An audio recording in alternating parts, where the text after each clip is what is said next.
Welcome to the Outlier Podcast. I'm your host, Lauren Conlin, and today my guest is Dru Hammer, mom of Armie Hammer. She has a new memoir coming out tomorrow, which is July 30th. That's a Tuesday. So you can pre-order it today. It'll be shipped out tomorrow.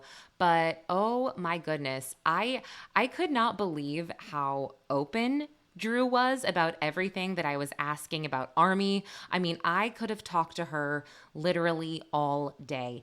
And look, you guys, I don't want to get dragged at all for this interview. I approached the interview mom to mom, okay? Dru has been through a lot with her son. Her son talked openly about possibly considering suicide at one point over everything that went down with the allegations. And look, the LAPD launched an investigation last year and found that no criminal charges could be brought forth to Armie. Now, this does not mean that he did not treat women terribly. He treated women terribly. Absolutely. He has kind of, sort of owned up to that. I mean, he was manipulative. He was definitely emotionally abusive. He did admit to that on a recent interview, but there were no charges that could be brought against him with the rape allegation from a woman who only goes by the name Effie. She is House of Effie on Instagram. That was the only rape allegation. And once again, they did not have enough evidence to charge him. So I don't really know what to make of that. I obviously have said this before. I want to believe all women, and this should be no different, but this podcast episode just wasn't the time or place to discuss that. There were other women that came forward. If you saw the House of Hammer documentary, Courtney Vukovich, Paige Lawrence, I mean, they said some pretty terrible things about Armie. And again, Armie has since admitted to some of those things, like the branding with a knife and the whole cannibal allegations. He's kind of like, well, that was a sexual thing. You know, I never saw him flat out admit and say, I am not a cannibal. I've never heard him utter those words, but he does do a good job of playing it off and just saying, yeah, that was sexual, not proud of it. It is what it is. Now, how true that is, I guess I don't really know. But going back to Dru, she is absolutely a woman of faith, and you really do have to feel for her because I believe she raised her sons, Armie and his brother Victor, as best she could. I think there's a lot to be said about that family dynamic. If you did watch The House of Hammer, it's a dark family. Armie's late father, Michael, who passed away a few years ago, his father, Julian, I mean, gosh, this guy killed someone in 1955 in cold blood over money. And those charges were actually dropped because he had money. And again, this family, I mean, the name Armie Hammer, Armie Hammer toothpaste, Armie Hammer baking soda, hello, that's them. They have deep ties. They have a lot of money. And Dru essentially stated that a lot of this most likely impacted her children mentally as she was raising them. So again, we get into so many different topics, but I want to just give you a little bit of a rundown about Dru. She's been working on this book for almost 10 years, and she established the Hammered Heart Foundation, which is a nonprofit organization dedicated to providing support and resources to those in need. So she is just this advocate that wants to help women and children. And I was like, wow, that's pretty interesting, especially considering the reputation that Armie has after doing what he did. But his mom has always been like this. She's had the Hammered Heart Foundation for quite some time. So she will talk about her advocacy. She will talk about her life, her marriage to Armie's father, and she does not shy away from any of my questions. And I really could have spoken to her for a very, very long time. I did want to ask her about how she felt when Armie admitted that he was considering suicide. We didn't quite get there, but we talk about her relationship with Elizabeth Chambers, Armie's ex and mother of his children. We talk about the actual allegations, that Armie faced, and we chat about what he did after to make money, and it's very interesting. So I will stop talking in order to just play this interview. But again, I prefaced with, I don't want to get dragged for this because I wasn't sitting there telling her how shitty of a person that I think her son is. I really was impressed with Dru, and I really liked her, and I really enjoyed talking to her. However, I will say that what she says about Armie is very interesting. So without further ado, I'm going to play the interview with Dru Hammer and close us out. Hi, Dru. How are you? Hi, Lauren. I am great. Thank you for having me. Of course. I mean, you sound great. Congratulations on your book, Hammered. Well, thank you. It's been a long work in progress. You know, it took me 10 years, but you never want to rush into anything, right? Of course. Of course. I mean, we all have issues, but when you're in the spotlight, your issues get completely plastered on every single television screen, Wow. Yeah. Tell me how you've dealt with that. Well, it's interesting because I've been asked so many times, Yeah. how did you feel going through that? And I'm like, what? I said, the saying, a mother is as happy as her least happy child. And Yes. That's why I think my book is appropriately titled Hammered, because every heart has been hammered. It just has. But, you and I know on a greater extent that when it's all over the press, It's worse, because you walk into a grocery store and people are staring at you and pointing fingers. And I've had people say, what kind of blankety-blank mother are you to raise a blankety-blank rapist? And, you just have to give it to the Lord, because I think forgiveness is the biggest tool. And that's really my story. And that's why it took me so long, because I realized I actually wrote the book. I started by just journaling. And I realized that after my divorce, I was married for 25 years, and I was so heartbroken. I thought I was married to my, soulmate, the father of my children, the love of my life. And, I always say, people can fail us, but God will never fail us. And I've had people ask me, well, did you make a mistake marrying him? And I go, absolutely not. We had 25 amazing years. Yeah. But, things happen and you have to forgive. And that's I pray that God gives me a platform to really help women forgive. Because if you cannot forgive, then bitterness just starts, eating you alive, pardon the pun, with the cannibalism. Yeah. No. But, yeah.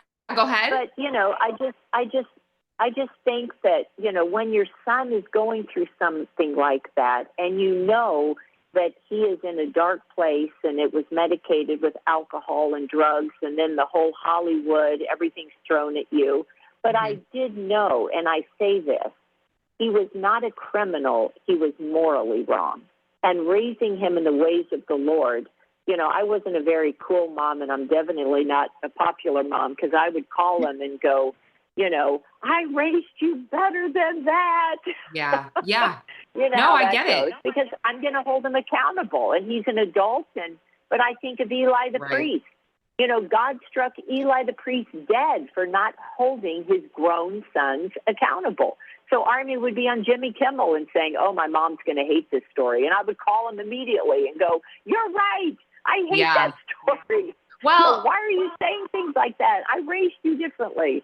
Yeah, but you're at the top of mind, which is I think the first step here in doing the right thing, Dru. He is thinking of you before he tells a story. So I think I do feel for you. And again, you're right. He was not found criminally responsible for anything, and he has admitted his wrongdoing, and I've seen some of the more recent interviews. But I just want to go back, because you were married to Armie's late father, Michael, for 25 years, and you divorced in 2012, I believe, after decades of marriage. Do you mind just explaining sort of what made you guys choose to separate after being married for so long? Yes, I will. And I say it this way.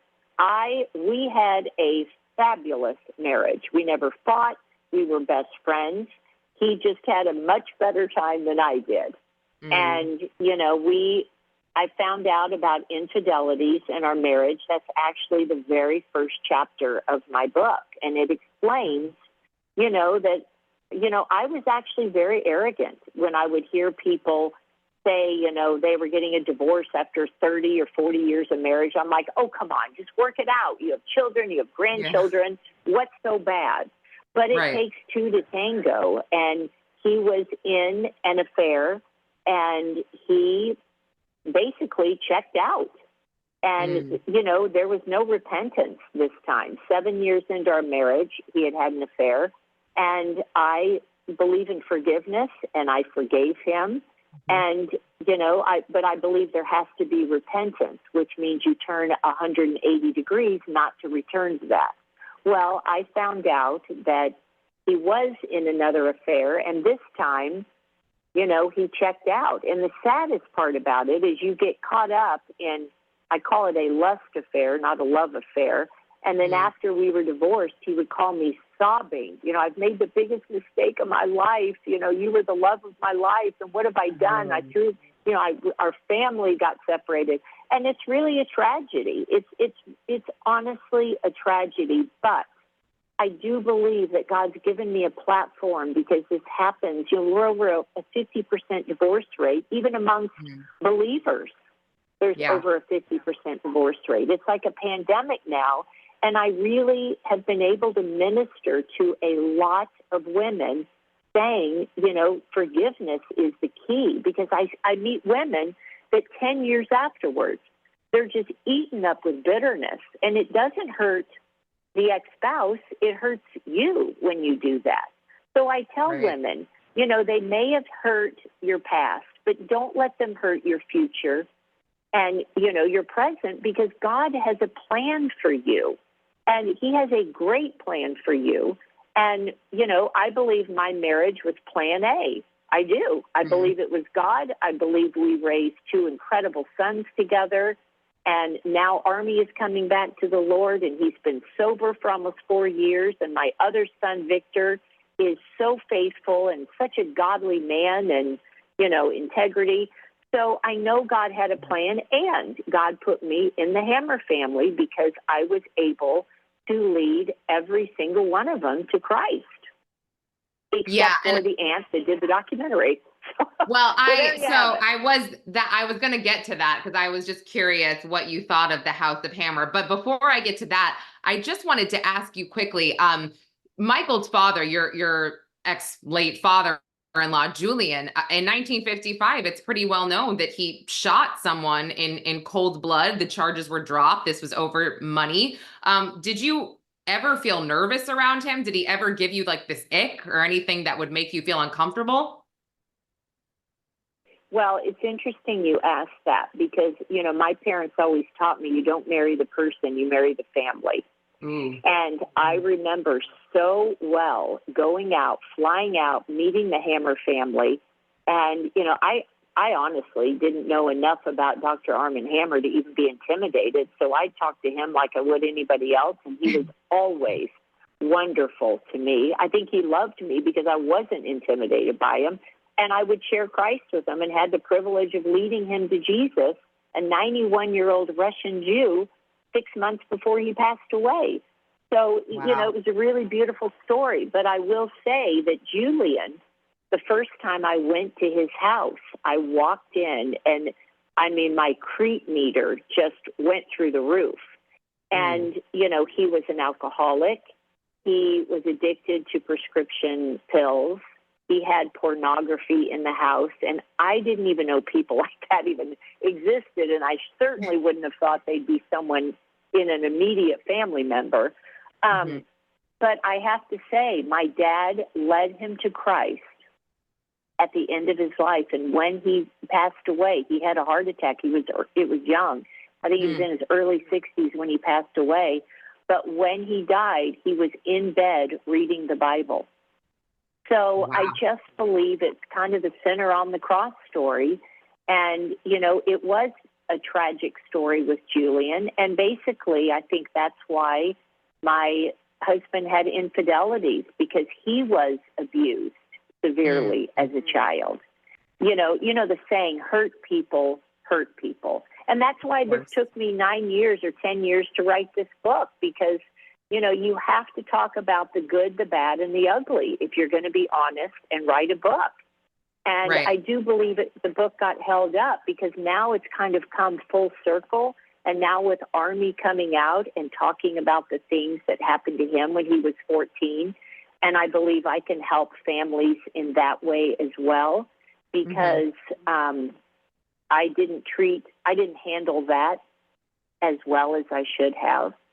So I just believe that there's a lot of different platforms that God's given me to help women and men, and I work with abused children. And that's why I'm doing everything I do. I have a brand. It's druville.com. And the reason why the name is Druville is because my sons tell people they grew up in Whoville, because I've renovated over 40 properties. That was always my business. And I decorate very Palm Beach. That's why I live in Palm Beach now, with hot pinks and lime greens and lemon yellows. So I started a brand, Druville. And, the proceeds will go into my foundation, hammeredheart.org. And I want to help women, through churches, because it's a pandemic today.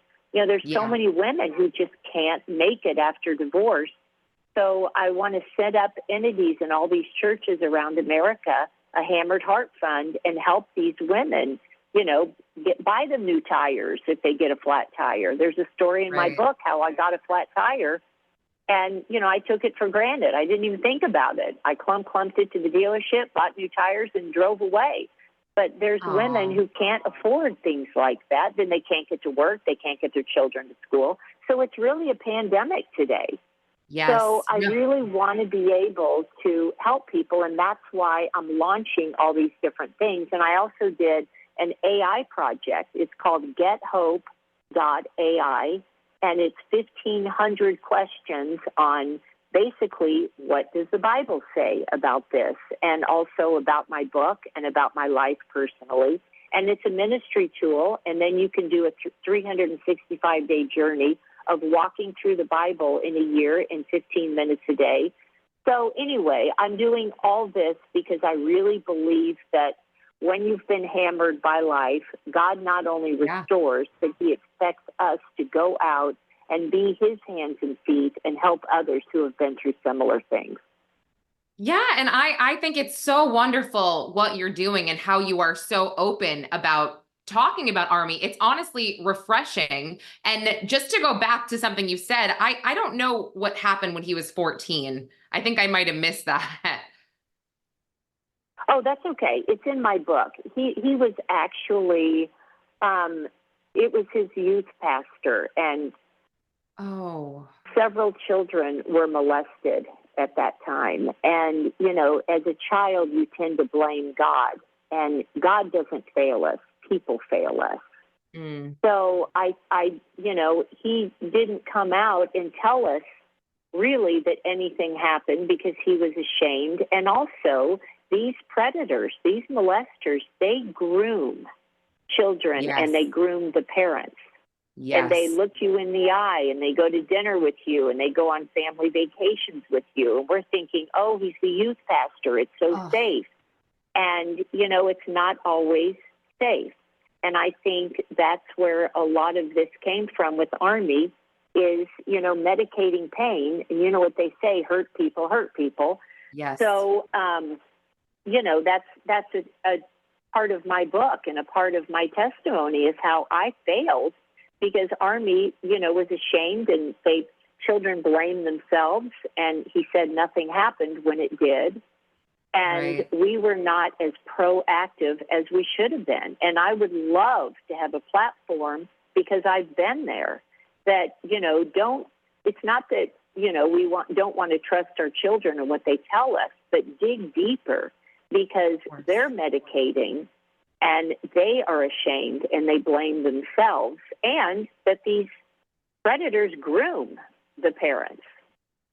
Oh, I am just sick to my stomach hearing that. And like these are the things that I have to I compartmentalize in know. my brain, Drew, when I go to bed at night to not think Right. about. No, honestly, like it is, and Yes. it's horrible. You hear about like just these instances of the Bible Belt and just kids being abused Yes. by these adults they trust the most. And it's infuriating and it makes me sick. But just quickly, I think I have like 3 minutes with you. I wanted to ask you, Okay. you have beautiful grandchildren, Harper and Ford, and Armie is now divorced from Elizabeth. But do you have a good relationship there where you can see your grandbabies, when it's convenient and when you want to? Absolutely. Because Oh, you know good. what? I had a call with Elizabeth and I said, look, the divorce is over. Mhm. As far as I'm concerned, bygones are bygones, and I love you and I forgive you, for anything that you might have done to hurt Army, because you were hurt and I understand. I've been there. And, I ask you to forgive me if I've ever done anything that's hurt you.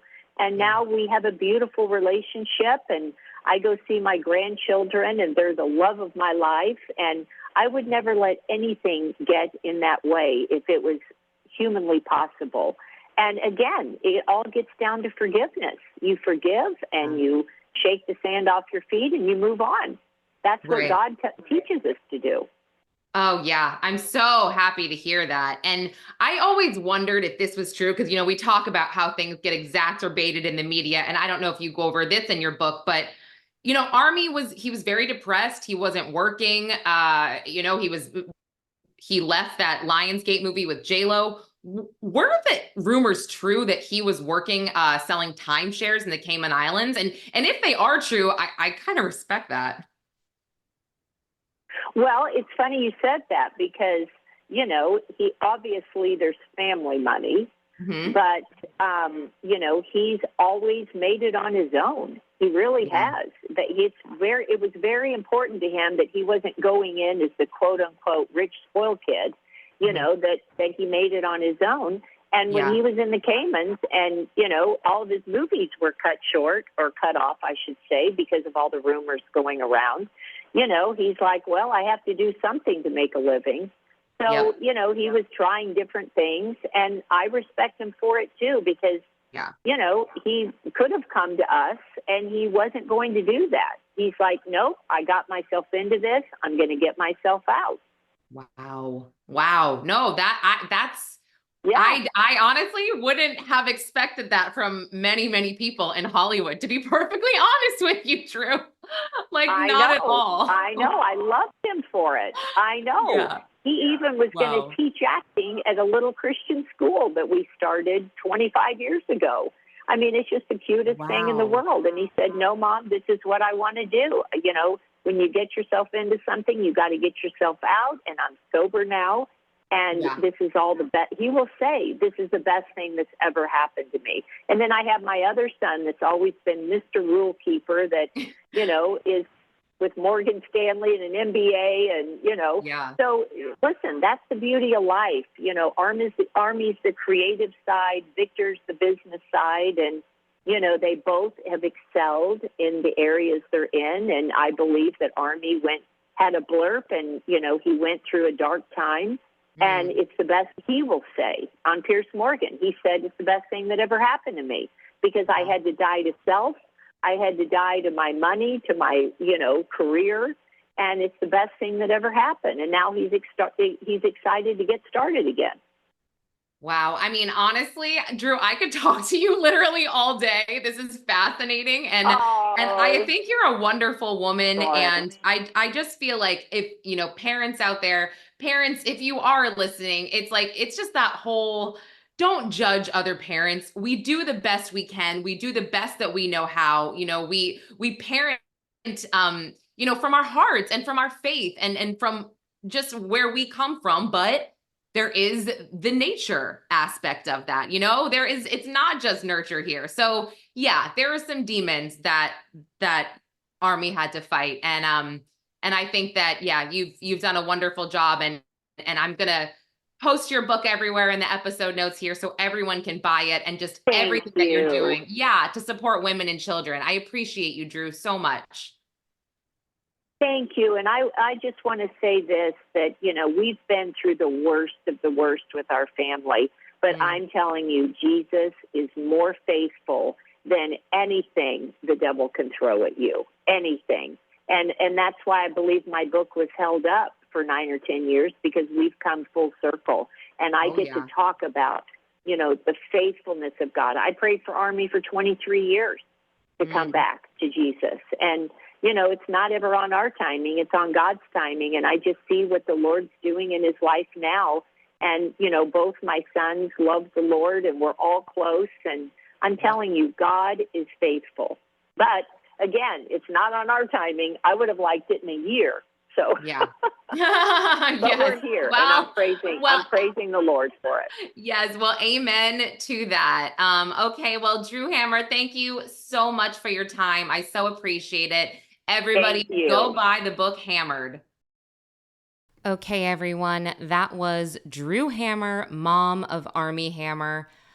There was just one part I felt like was kind of interesting when she spoke about Armie's ex, Elizabeth Chambers. I didn't really understand why she said that she forgave Elizabeth. I'm not part of this relationship. Obviously, I'm not part of this family. There's much of this that I don't know, but I'm thinking in my head, why does Elizabeth have to be sorry? I don't really get that. But anyway, I didn't follow up on that, and maybe I should have. I didn't have that much time. I am limited. I am timed on these interviews, so that had something to do with it. But I did enjoy talking to her, and I did appreciate her honesty about her son.